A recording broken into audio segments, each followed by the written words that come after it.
My son, Leo, thought I hadn't noticed him slip something wrapped in dark cloth into my carpentry bag, his smile as wide and empty as a vacant house. But when he turned his back to admire the sunset, I quietly retrieved it and placed it in his own dresser drawer. 30 minutes later, the flashing lights of police cars painted our quiet street in strobing blues and reds. You won't believe what happened next. Leo's hand came down on the polished cedar table, with a crack that sounded like a breaking bone. The pepper grinder spun off its base, scattering coarse black specks across the wood grain like a sudden infestation. My fork, laden with a piece of perfectly grilled salmon, stopped midair. "Dad, we're going to need another 3,000 this month." The words landed with more force than his palm had. I placed my fork down slowly, deliberately. The tines scraped against the stoneware plate with a sound that grated on my nerves, a sound that echoed in the heavy silence that had just fallen over our dinner. Clara sat opposite me, her engagement ring flashing under the dining room light as she twisted it compulsively around her finger. Her mascara had left faint gray tracks beneath her eyes. She'd been crying before I got home from the workshop. Enough. The word was a splinter of ice in the warm room. "You're 29, Leo. It's time you learned to support your wife on your own." He rose from his chair, a towering silhouette against the window. His face was flushed, a mottled mix of anger and something I recognized as deep-seated desperation. With my son, it was often difficult to distinguish between the two. The gentle hum of the wine fridge in the corner became a monotonous drone, filling the voids between our ragged breaths. "You're being selfish," Leo's voice trembled, threatening to shatter. "Mom would have understood. She would have helped us." The mention of Eleanor was a low blow, expertly delivered. I felt my jaw lock, my hands balling into fists under the table.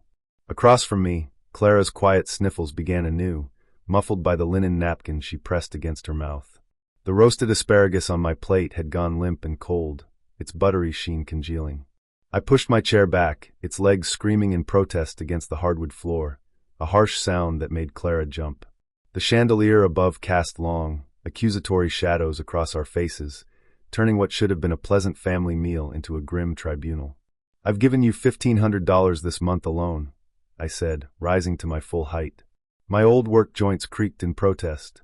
Before that, it was the startup investment. The security deposit on the downtown loft you never rented. Clara's emergency dental surgery. "Dad, please." "No." I stepped away from the table, away from the cloying scent of their desperation mixed with the cooling lemon dill salmon. "I will not enable this dependency anymore." Leo's breathing was heavy, a series of short, sharp exhales. Clara had stopped crying, but her gaze was fixed on the intricate pattern of her plate, as if seeking an answer in the ceramic swirls. The grandfather clock in the hall chimed the half hour, 7:30. I turned and walked towards the kitchen, not daring to look back. Each footstep felt like it was lead-lined, a small admission of failure. Behind me, I heard Clara whisper something to Leo, her tone urgent and insistent. I couldn't discern the words, but the intent was unmistakable. The wooden stairs groaned under my weight as I ascended to my bedroom. Each step was a physical barrier, carrying me further away from the disaster area of another family dinner, another severed connection. Below, their voices rose again, a familiar and discordant symphony, Leo's frustration, Clara's pleading tears. It had become the soundtrack of my home. The upstairs hallway was a canyon of shadows, lit only by the soft glow spilling from my bedroom. Inside, Eleanor's photograph sat on my nightstand, a frozen moment from a time when our family felt whole and unbreakable. I closed the door behind me, the click of the latch sounding final and absolute. I sat on the edge of the bed, the mattress sighing under my weight, its springs complaining after 30 years of service. Eleanor's side of the bed remained perfectly made, the pillows fluffed exactly as she'd left them 6 years ago. My hands were trembling slightly, not from anger or fear, but from a profound exhaustion, the kind of bone-deep weariness that comes from fighting a war of attrition against your own blood, never gaining an inch of ground. The photograph on the nightstand showed Eleanor in her favorite sundress, the yellow one she wore on our anniversary trip to the coast. Her smile was a beacon. I picked up the silver frame, tracing the curve of her cheek with my thumb. The glass felt cool beneath the lamplight. She would have understood, Leo had said. Perhaps. Eleanor had an infinite capacity for forgiveness, a tendency to see the potential in everyone, especially our son. But she also believed in accountability, in teaching a bird to fly rather than building its nest forever. 3 years ago, I sold my prized collection of antique woodworking tools to pay for their lavish wedding deposit. The tools had been my inheritance, a tangible link to my own father, each hand plane and chisel lovingly restored after Eleanor passed. I told myself it was for love, for the future of my family. But Leo's thank you had been perfunctory, his mind already on what I might contribute to their honeymoon fund before my check had even cleared. 2 years ago came the investment in his groundbreaking tech startup. I cashed in a portion of my retirement savings, the nest egg I'd been carefully cultivating for decades. $10,000 that was meant to fund a trip to see the great forests of Europe instead vanished into a company that never produced a single product, collapsing under the weight of unforeseen market challenges. 9 months ago, it was Clara's emergency dental surgery for a cracked molar. I took on extra commission work, staying in my workshop until my back screamed in protest. My hands, already calloused from a lifetime of shaping wood, became raw and stiff. Every extra cent went to a specialist for a procedure that, I later suspected, was far less urgent than they'd made it seem. I pulled open the nightstand drawer. Inside, beneath a stack of old letters from Eleanor, lay the financial documents Leo had persuaded me to sign over the years.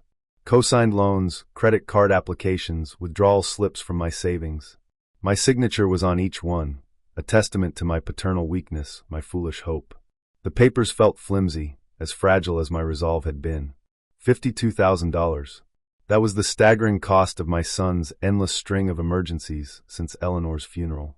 $52,000 that should have been the foundation of my own security, now gone, used to patch the ever-expanding holes in his irresponsible life. Eleanor's perfume bottle still sat on her side of the dresser, almost empty, but the stopper was off. Sometimes, I'd lift it just to catch the faint scent of lavender and vanilla. Tonight, the fragrance felt less like a comfort and more like an indictment. In the mirror above the dresser, I saw the reflection of an old man, weary eyes, silver hair, shoulders stooped from carrying burdens he was never meant to bear. When had I let this happen? When did my love for my son become a blank check for his failures? Eleanor's last words to me, whispered in the sterile quiet of the hospital room, echoed in my mind. Teach him to stand on his own 2 feet, Arthur. Don't let our love become his crutch.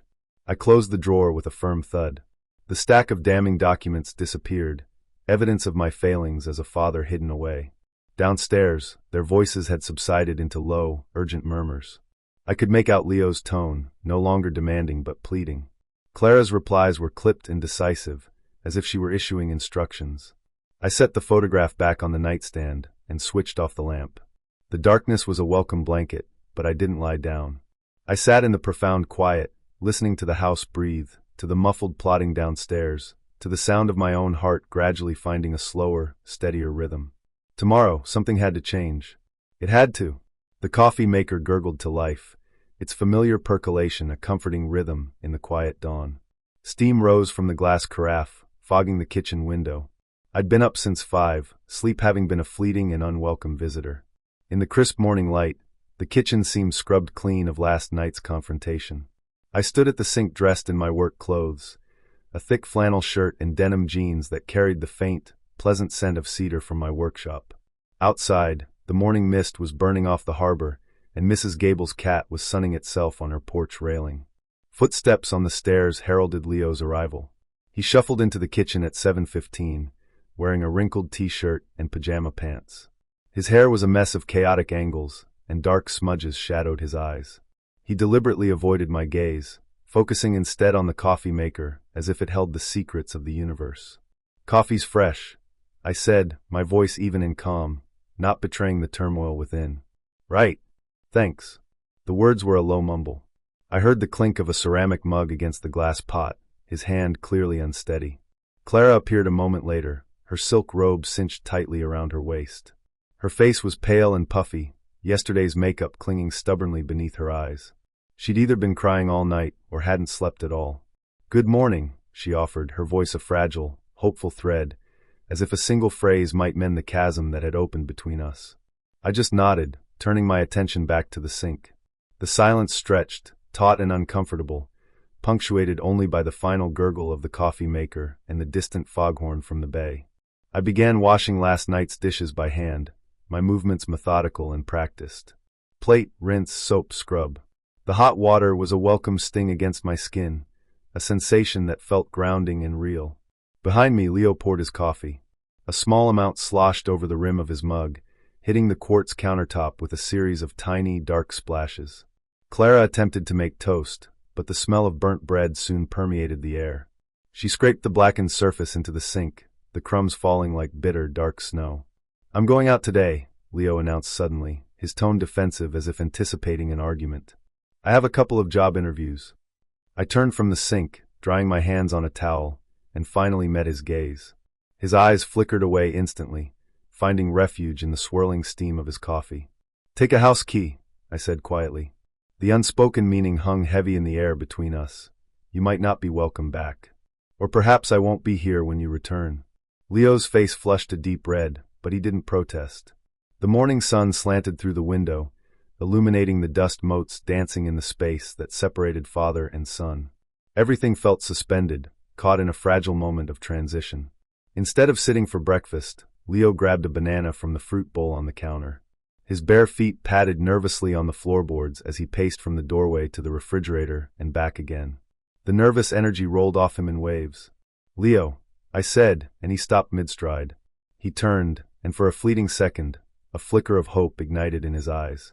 "Responsibility," I said, the word hanging in the air. "It isn't just about money." The hope in his eyes died, extinguished as quickly as it had appeared. His jaw tightened. Without another word, he turned and left the kitchen. A moment later, the front door slammed shut, the force of it rattling the dish rack and echoing through the silent house like a final verdict. Clara remained at the table, her burnt toast forgotten. She looked at me, her eyes brimming with a desperate appeal, her mouth opening as if to speak. But I was already moving, pouring my own coffee into a thermos, my destination the one place where I still felt in control, my workshop. The engine of my old pickup truck rumbled to life on the first try, a deep, reliable sound that never failed me. As I reversed out of the driveway, I saw Clara's lonely figure through the kitchen window, left alone with the remnants of our broken breakfast and the heavy weight of whatever secrets she and Leo were keeping. The day stretched before me, a blank slate filled with equal parts dread and resolve. Leo's excited voice met me the moment I stepped through the front door that evening. He leaped up from the couch, his face alight with a manic energy that set my teeth on edge. "Dad, I'm so sorry about yesterday. You won't believe it, Vanguard Logistics, they hired me." The word struck me with the force of an unexpected blow. I set my lunchbox down on the entryway table, my calloused hands suddenly feeling clumsy and weak. Leo rushed toward me, wrapping me in a hug that was too tight, held for too long. "Really?"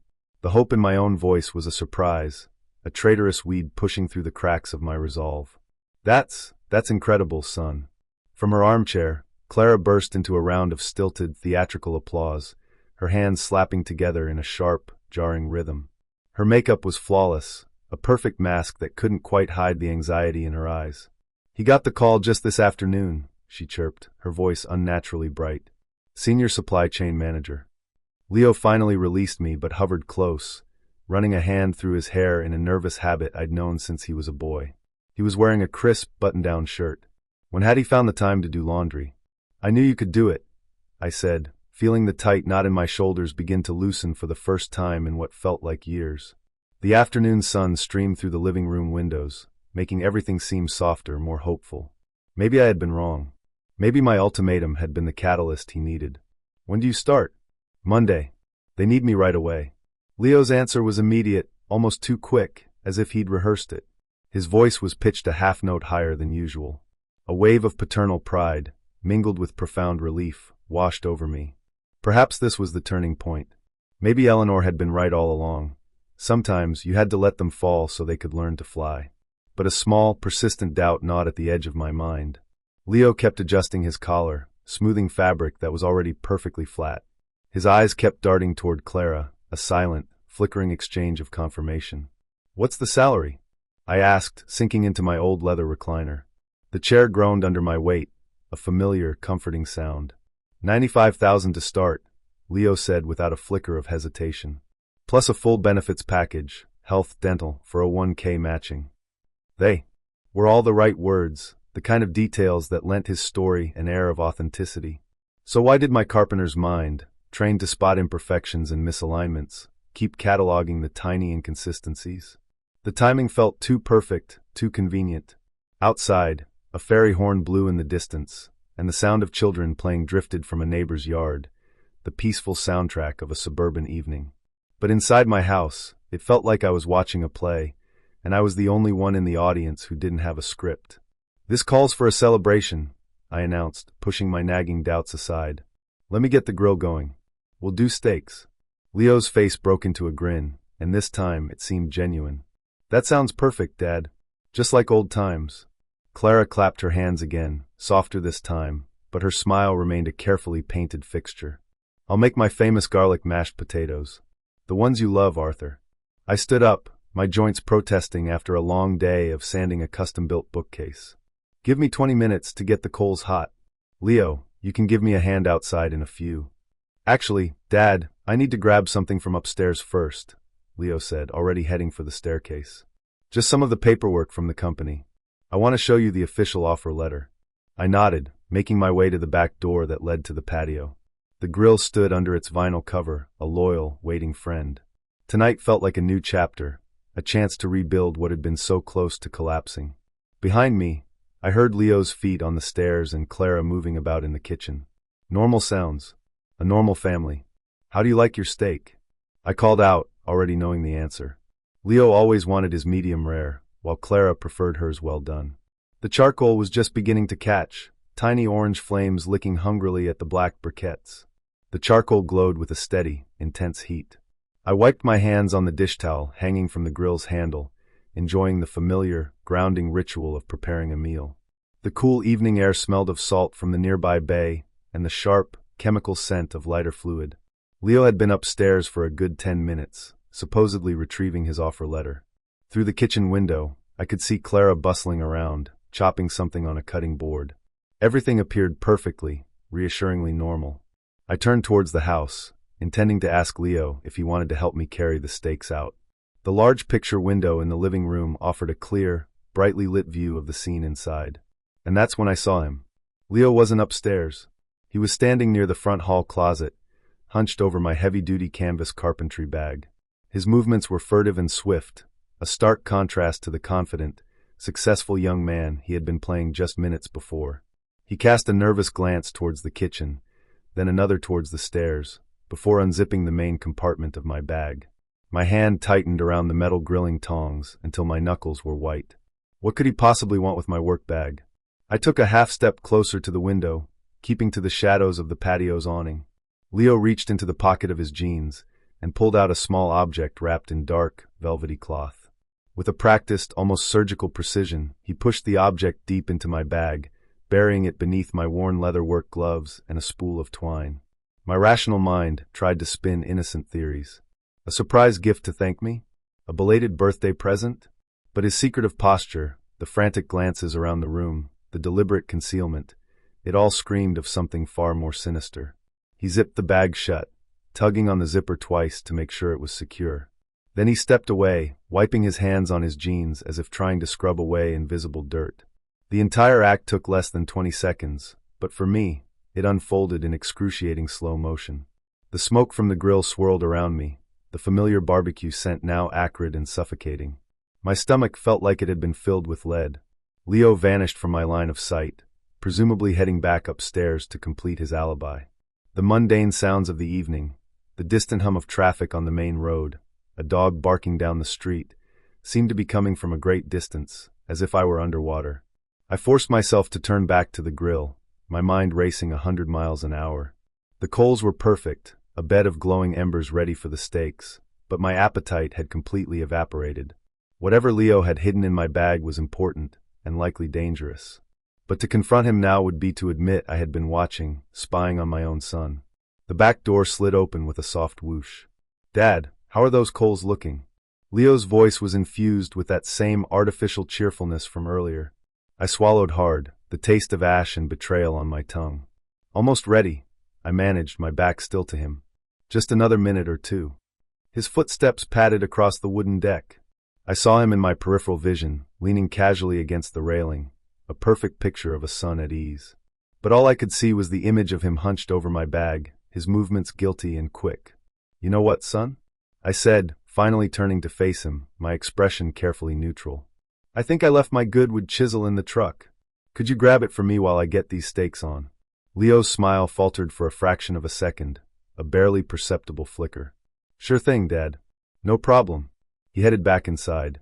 I watched him through the kitchen window as he walked right past my carpentry bag, not giving it a second glance. The performance was seamless. Too seamless. Whatever he was up to, I had to know what was in that bag. And I had to get to it first. Just grabbing some of the dry rub from the pantry, I called to Clara as Leo disappeared up the stairs, supposedly to the bathroom. The old pipes in the house groaned as he turned on the sink, a loud, continuous rush of water that was my cover.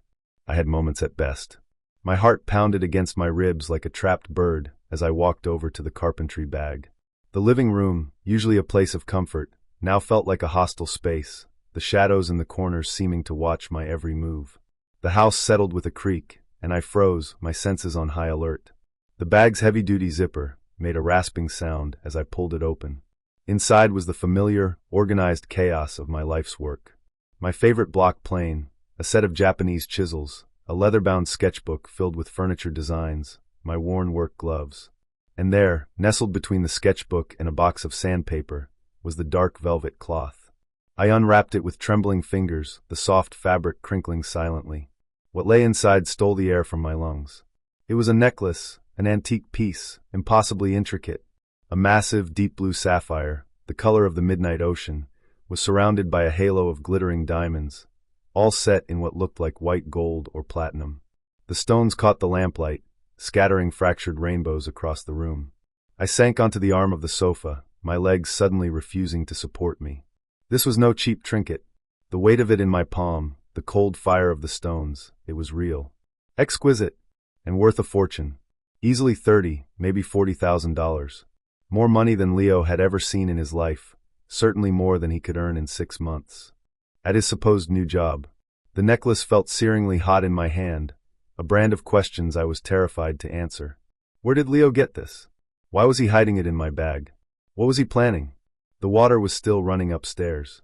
I could faintly hear Leo humming a tuneless, nervous melody. The sound of my own son, so mundane and normal, while I held this proof of something dark and dangerous. The brilliance of the necklace seemed to mock me. I thought of yesterday's argument, his raw desperation for money, Clara's crocodile tears. Had this been their plan all along? Was their financial need a performance designed to set the stage for something else? My mind, always seeking order and logic, began assembling the pieces. None of the resulting pictures were good. If Leo had stolen this, planting it in my bag made me his unwitting accomplice, his fall guy. The water upstairs shut off abruptly. Footsteps crossed the floor above. He would be down any second, expecting to find me on the patio, playing the part of the proud, celebratory father. Acting on pure, unadulterated instinct, I slipped the necklace into the deep pocket of my jeans. I carefully rewrapped the empty velvet cloth and placed it back in my bag, tucking it in as close to its original position as I could remember. My hands were shaking so badly I could barely close the zipper. Leo's footsteps reached the top of the stairs just as I forced myself to stand, my legs still feeling like jelly.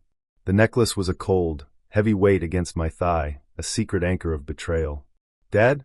You okay in there?" Leo's voice, laced with false concern, drifted down the stairs. "Just heading back out." I called back, my own voice a stranger's. I moved towards the kitchen on autopilot, my body performing the actions of a normal evening, while my mind was a maelstrom of fear and dawning horror. The necklace bumped against my leg with every step, a constant, chilling reminder that this entire evening was a meticulously constructed lie. Leo's voice, now seemingly unconcerned, floated out from the back patio as I slipped back inside the house. "Dad, how do you want your steak cooked? Medium rare? Whatever you think is best," I called back, my voice remarkably steady despite the hurricane in my chest. The necklace felt like a lump of ice in my pocket, its weight pulling me down into a dark reality I didn't want to face. My feet found the familiar path up the carpeted stairs, instinctively avoiding the fourth step that always creaked. Every movement was now deliberate, calculated, a carpenter's precision applied to a problem of human deceit. Leo had not just crossed a line, he had dynamited the bridge of my trust. The upstairs hallway was a gallery of family photos, smiling faces from a past that now felt like a fabrication. Leo's bedroom door was ajar, the late afternoon sun slanting through the window that overlooked the backyard.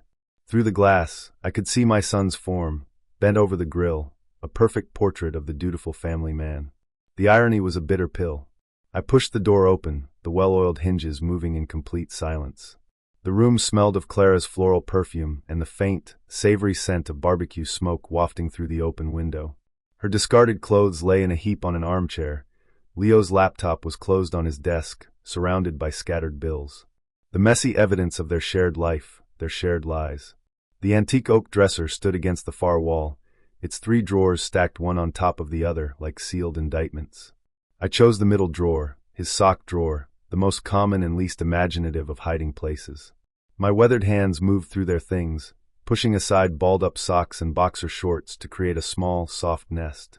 If Leo felt he had the right to place things in my bag without my knowledge, then I had the right to return the favor. The cold weight of the necklace was transferred from my pocket to the drawer. I nestled it deep beneath a tangle of athletic socks, exactly where it would be found if someone knew to look. "Dad, these are looking just about perfect." Leo's voice, buoyant with feigned enthusiasm, carried up from the yard. I slid the drawer closed gently, meticulously ensuring it was flush with the frame, leaving no trace of my intrusion.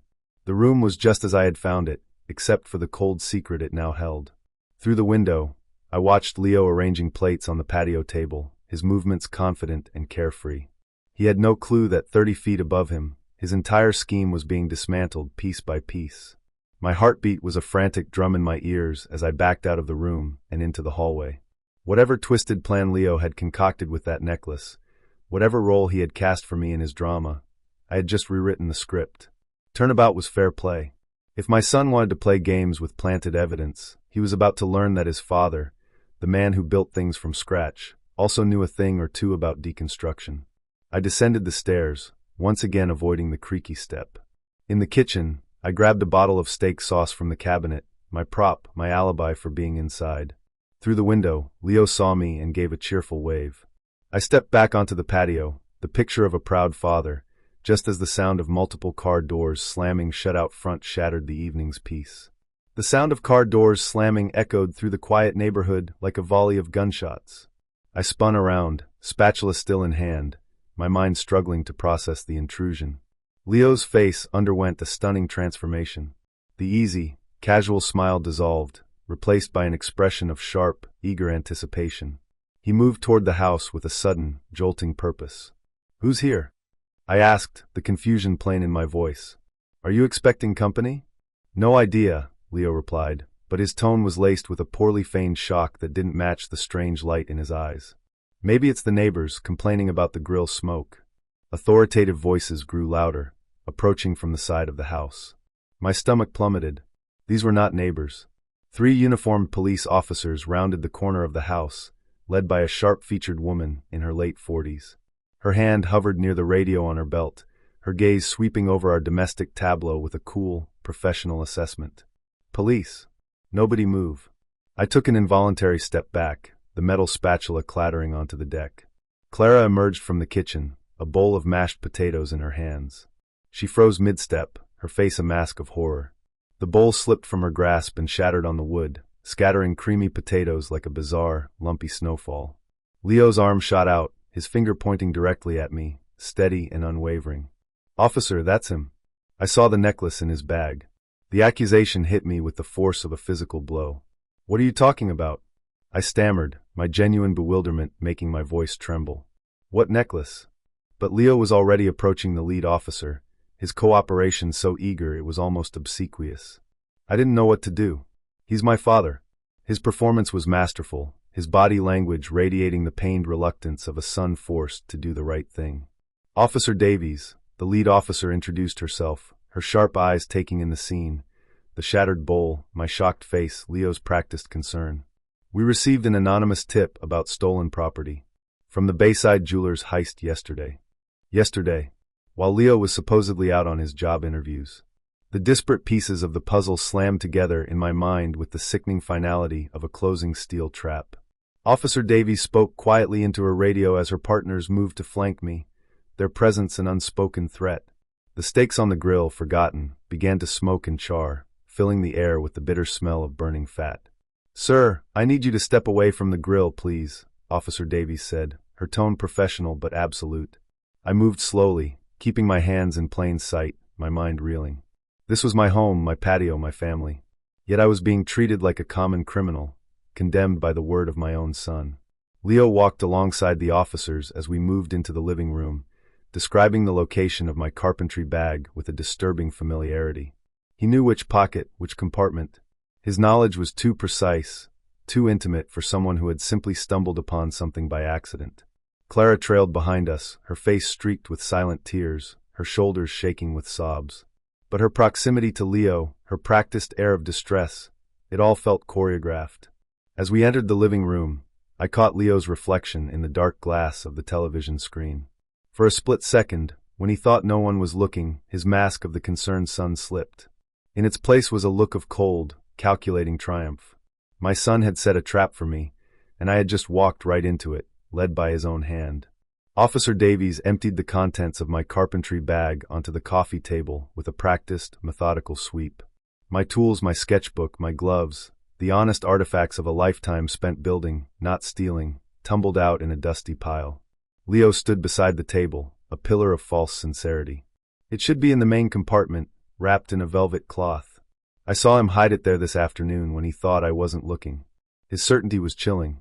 No son should know his father's supposed secrets with such detail, unless he was the author of them. Officer Davies conducted a thorough search. The main compartment yielded nothing but wood shavings and a stray pencil. The side pockets held only receipts and measuring tapes. Leo's confident demeanor began to fray at the edges, a subtle tremor starting in his hands. "Mr. Croft," Officer Davies said, looking up at me from the now empty bag. "There's no necklace here." "It has to be." Leo's voice cracked, rising in pitch as panic began to seep in. "I saw him. I saw him put it there. Check again." And in that single, catastrophic slip of the tongue, the entire, ugly truth was laid bare. His inside knowledge, his nervous energy masquerading as excitement, the way he had so carefully steered the police to my bag while ensuring no one looked at his own belongings. "Officer," I said, my voice surprisingly calm and clear in the tense room, "perhaps you should check my son's dresser drawer upstairs." Leo whipped his head around to face me, raw, naked panic flashing in his eyes. "What? No. Why would you? That's insane. You have no reason to search my room." But Officer Davies was already turning towards the stairs, her instincts clearly piqued. "Let's take a look." Leo's protests became more frantic as we ascended to the second floor, his carefully constructed composure shattering like cheap glass. "This is an invasion of privacy. You can't just search my things based on a crazy accusation." "Mr. Croft," Officer Davies said coolly as she pushed open his bedroom door, "based on your father's suggestion and your current behavior, I'd say we have more than enough cause." The oak dresser stood silent, exactly as I had left it just 30 minutes before. A second officer pulled open the middle drawer, pushing aside the jumble of socks and underwear. His hand stopped. He reached in and pulled out the antique necklace. The sapphire and diamonds glittered under the bedroom light, their beauty a stunning indictment. The same necklace I had found in my bag, now resting in an evidence bag, found in Leo's possession. "Leo Croft, you are under arrest for filing a false police report, grand larceny, and possession of stolen property." The recitation of the Miranda rights sounded distant and surreal as the sharp click of handcuffs echoed in the silent room, fastening around my son's wrists. Clara let out a wail, her performance finally collapsing into genuine, soul-crushing despair. "This is a mistake," Leo yelled as the officers led him away. "You don't understand. The necklace was in his bag. I put it there myself." His final, desperate confession hung in the air, a thick, poisonous smoke. Even with his wrists in cuffs, my son could not stop himself from admitting the full, horrifying depth of his betrayal. I stood alone in my living room, surrounded by the scattered contents of my life and the wreckage of my family, watching as 30 years of fatherhood dissolved into flashing lights and bitter accusations. Through the front window, I saw my neighbors gathering on their lawns, their faces illuminated by the police car strobes, silent witnesses to a tragedy they could never fully comprehend. The house felt cavernously empty, as if a vital support beam had been surgically removed. The official police documents were spread across my kitchen table, a paper mosaic of my son's deceit. Timelines, evidence photos, witness statements, the architecture of my son's betrayal, laid out in stark black and white. I'd been sitting there since sunrise, poring over each detail with a carpenter's need for precision. The coffee in Eleanor's favorite mug, the one with the hand-painted bluebirds, had been cold for hours. The kitchen itself felt tainted, every surface a reminder of the lies that had been served there. Leo's initial statement to the police painted a vivid portrait of a tormented son who had stumbled upon his father's dark secret. Reading his calculated, empathetic words was like looking at a distorted reflection. It was my son's face, but a stranger was looking back.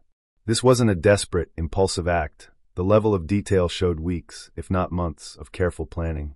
A photograph from Bayside Jewelers showed the sapphire necklace displayed on a velvet bust. Value: $42,500. The accompanying financial records detailed Leo's hidden life. Over $30,000 in debt to online sports betting sites. The numbers fit together with the cold, perfect logic of a dovetail joint. The job interview was his alibi for the robbery. I said aloud, the sound of my own voice startling me in the silence. Saying it made it concrete, immutable. The feigned celebration, the stakes on the grill. It was all a stage, and I was the unwitting lead in his tragedy. If his plan had succeeded, I would be in a county jail cell right now, while Leo played the grieving son, poised to inherit the house and everything I had spent a lifetime building. A soft knock at the back door pulled me from my dark reverie. Through the glass, I saw the familiar, sturdy frame of my neighbor, Frank. I knew this visit was inevitable. "Arthur." Frank's voice was gentle, the carefully modulated tone of a man who had spent 30 years as a homicide detective, approaching the wounded. "Saw the news. Figured you could use some decent coffee." I opened the door, and he stepped inside, holding 2 steaming paper cups. He understood betrayal on a professional level most people could only imagine.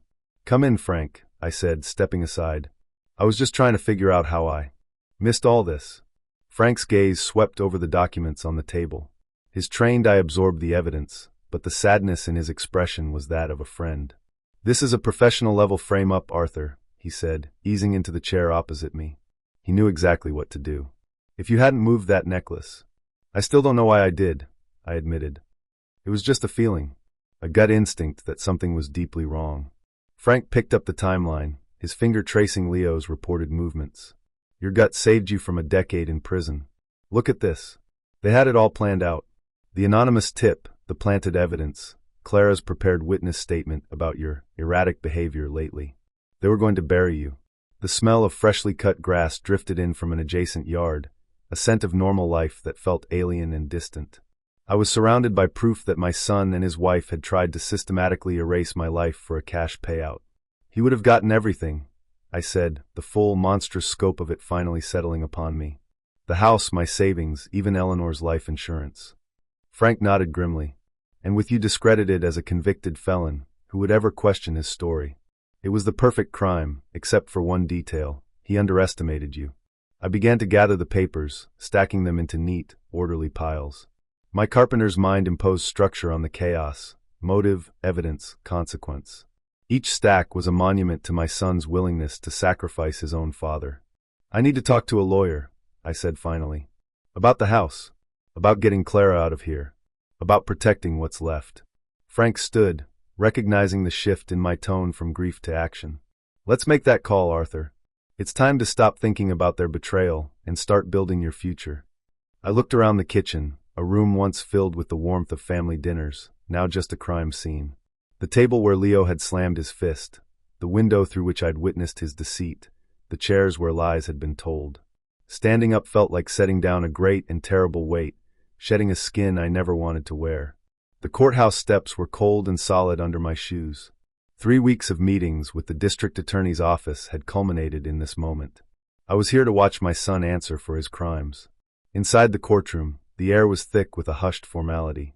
The rich wood paneling and high ceilings couldn't mask the raw, human pain of the proceedings. I tugged at the collar of my shirt, the suit I'd last worn to Eleanor's funeral feeling stiff and foreign. Leo sat at the defendant's table, his frame thinner, his face pale under the fluorescent lights. He was dressed in an orange jumpsuit, the vibrant color a stark contrast to his ashen complexion. When our eyes met for a brief, searing moment, I saw none of the arrogance from that night. Only a hollow, bottomless desperation. Clara sat in the gallery behind him, looking small and lost. "Mr. Croft," Could you please describe the events of the evening of May 22nd? The prosecutor asked after I was sworn in. My voice was clear and steady as I recounted the story, sticking to the facts like a blueprint. I observed my son placing a stolen necklace in my work bag in an attempt to frame me for a robbery he had committed. The defense attorney tried to paint a picture of a misunderstanding, of a desperate son making a foolish mistake. Isn't it possible, Mr. Croft, that you misinterpreted your son's actions? No, I replied, my voice unwavering. The evidence is not open to interpretation. Security footage from Bayside Jewelers filled the screen in the courtroom, showing a masked man, indisputably Leo, identified by a distinctive tattoo on his wrist, smashing a display case. The timestamp corresponded precisely with his fictitious job interview. I watched my son's face as he watched himself on screen, the final nail being hammered into the coffin of his lies. When the judge called for sentencing, Leo made one last, desperate appeal. Dad, please. I was desperate. The gambling debts, they were going to. Leo Croft. Judge Miller's voice cut through his plea like a circular saw through pine. For the crimes of grand larceny, filing a false police report, and witness tampering, I sentence you to 7 years in state prison. The gavel strike echoed through the courtroom, a definitive final sound. A door slamming shut on 30 years of my life.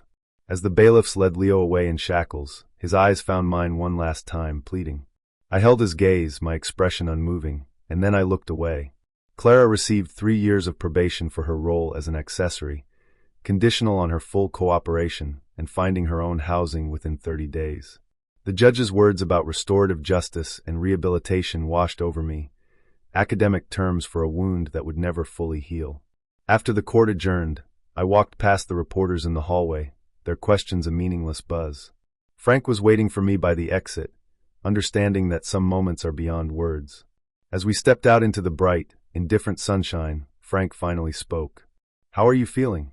Like I just buried my son, I answered with brutal honesty. But this time, it was his hand that lowered the casket. The drive home was quiet.